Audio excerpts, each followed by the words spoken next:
Hey Most Amazing Top 10 family, I'm your host Cheda Reyna and welcome back to Most Amazing Top 10. I honestly don't know a lot about South Africa, but every time I think about that country, I remember that time their president, Jacob Zuma, struggled to read his speech on live television. In the beginning, in the beginning. I also know that clip is fake, but it's so funny to me that it is real in my heart. That's what's important. But even though I picture South Africa in a lighthearted way, there are a ton of dark legends that circle around it, so much so that I'm bringing you today's list of top 10 scary South African urban legends part 2. If you haven't seen part 1 of this series, go and check it out right now. Our previous Most Amazing Top 10 host Danny Burke did such an amazing job on it. As always, I would love it if you guys could like, comment, subscribe, and hit the little notification bell. Also stick around for the whole list because I'm going to be doing some more pet shoutouts which you guys love so much. If you want me to shout out your pet, you just need to hit me up on Instagram. And if any of you at home want some more Most Amazing Top 10 content, check us out on Instagram and Facebook. We are starting to do Facebook exclusive content. Any of you who want some merch, check out the link in the description below. Use the offer code MA10 that will give you $5 off, which means you grab a shirt for only $10, which is a sweet deal. Now without taking any longer, let's get into this list. At number 10 we have Adam's calendar in Mpumalanga. Galileo was the first one to map out the stars and inform the world about the solar system, right? Well, maybe not. In Mpumalanga there's a series of markings laid out along the ground that can be seen from an aerial view. These markings are a celestial map of star signs and the equinox. What makes these markings so interesting is that they were created 75,000 years ago. Now the urban legend is that the tribes that lived there had some sort of outside help. Perhaps aliens came down and gave these local tribes information about the stars. That would be wild. But what if, and I want you to follow this very closely, Africa is just full of BAMFs who knew all about the star before anyone else because they're just the greatest of all time. I like that theory so much better. Africa just dunked on Europe when it came out to mapping out the stars. Sorry, Galileo who? Better luck next time, buddy. At number 9 we have Kolomodom.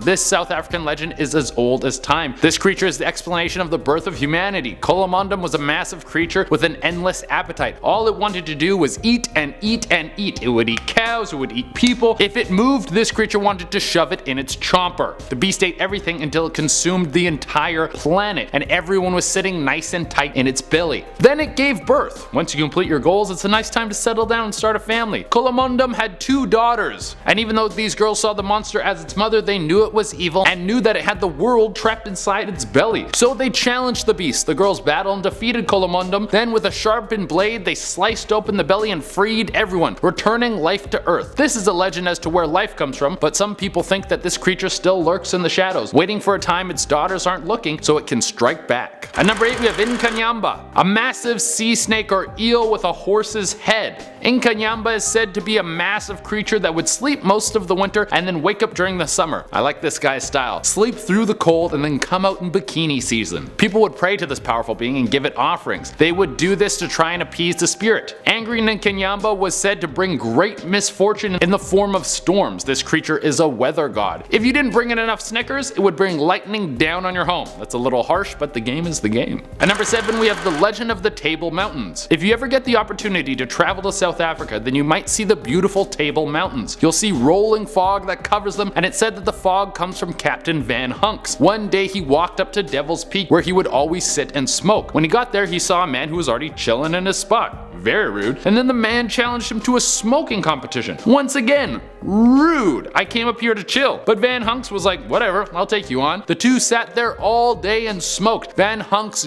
dunked on this guy. Turns out this guy was actually the devil, and he was super pissed that he just got outblazed by some dude that has Hunk in his name. So in a flash of light, the devil teleported them both to somewhere unknown. Now all that sits there is the cloud of smoke that they left behind. At number 6 we have witches. Witches are a real thing all over Africa, and they aren't a group of ladies that dye their hair black and burn some incense. No, they are extremely dangerous. There was an epidemic throughout South Africa where witches were killing albinos because they thought they had magical powers inside of them and they wanted to consume their strength. How would they consume their hidden powers? Well, they would eat all of these albino people. Yeah, there were cannibal murderous witches running throughout South Africa that will kill you for ingredients to a potion. Ugh. The urban legend that goes along with this is that they actually have some sort of magical ability. These people aren't magical in any way, they are just psychopaths. They want to kill you, they can't heal you, they're just sort of insane. They think by taking some of your body parts, they can have some sort of magical or supernatural power or something like that. Just avoid them. At number 5, we have the Castle of Good Hope's Demon Dog. This is an old abandoned castle. It's quite run down and a little dangerous to walk through, but that doesn't stop it from being a major tourist attraction. Now, like most old rundown buildings, this place has a few tenants who never want to leave. One of them is the ghost of a large demonic dog. This beast has been seen walking around the building looking for people. People who actually enter the premise rarely see the hound, but a few people have said they've seen it run out of the darkness, leap out them, and then vanish. That's enough to make you poop in your favorite travel shorts. At number 4, we have the Jim Fuch High School Phantom Girl. Man, going to a haunted school would suck. You're trying to learn stuff and then you keep seeing a headless woman walk around in front of the projector. Like, dude, this is distracting. Well, the Jim Fuch High School was a pretty peaceful place, ghost free, until they went to dig a new pool for the students. While excavating this pit, the workers uncovered the body of a young girl. It's unknown who this girl was, but that didn't matter. Her spirit was awakened. People started seeing this ghostly girl walking through the halls of the school. Some people heard a girl singing or whistling, and to be honest, I have no idea if they ever finished building the pool for these kids. That's quite a depressing thought. Spooks over splashes. We have Brute Slang. This is a classic legend. If you can defeat the beast, you will be rich. If you lose, it will cost you your life. Legend tells of a giant serpent that lives in a cave in Richardsville. The cave that this monster lives in is said to be a bottomless pit filled with an endless amount of diamonds. You can see the wealth in your mind right now. But this hoarder isn't going to just let you take your retirement plan without a fight. Everyone who has come for this treasure has met their fate. In 1917, an Englishman named Peter Grayson is said to have entered the cave and never returned. At number 2, we have the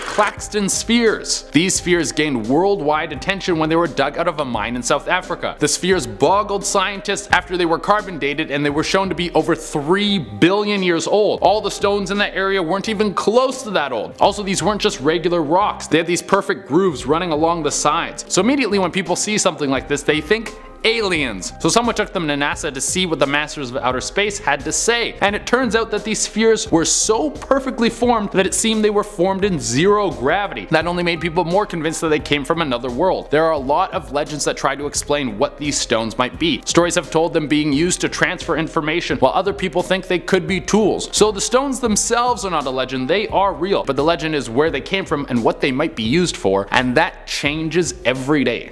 At number 1, we have Tokoloshi. This gremlin is a lot like Golem from Lord of the Rings, but a goblin. These guys will ruin your life. They are mischievous, thieves, and they bring tons of misfortune. It's said that they can cause horrible things to happen to your life and feed off the dark energy. There's also rumors that they feast on human blood while you sleep. They look kinda like a half human, half animal troll goblin thing that has a disgusting face and gray pale skin. Basically, you don't want to get a visit from one of these dudes. And it isn't just some old urban legend that no one talks about anymore. People are still super afraid of these things. In 1993, a man was convicted for murdering his nephew. His defense was that it was dark and he thought his nephew was a Tokoloshi. This could have just been a lame defense justifying his murder, but there's a very good chance that this man was so afraid of this goblin thing that he killed his own flesh and blood. Alright everyone, that is our list, and as promised, I'm going to be doing some more pet shoutouts. If you want me to shout out your pet, you can hit me up on Instagram. I pick new pets every day, so if you want to message me back again, you can totally do so. If it takes me a little while to get back to you, I am so sorry. I got so many of these to do, but I love the fans getting involved, and without taking any longer, let's shout out some pets. First we have Tankia's cat Piper. This is a beautiful pic, seriously, you should be a photographer. Robert sent in a picture of Athena. Look at this girl so comfy on her little heat lamp. She's just loving it. Tati sent in a picture of Kakashi. This dude is such a good color, so cute. Next we have Joshua's dog Bella. Oh my god, that might be the best thing I've seen in my whole life. Quinn sent in a picture of his dog who's also named Bella. I mean, I can't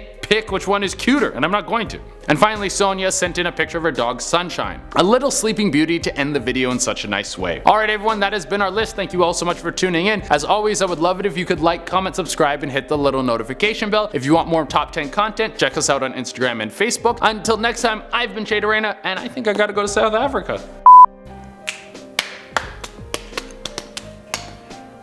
Legend tells of a giant serpent that lives in a cave in Richardsville. Legend tells of a giant serpent that lives in a cave. Legend tells of a giant serpent that Richardsville. Legend tells of a giant serpent that lives in a cave in Richardsville. That's good.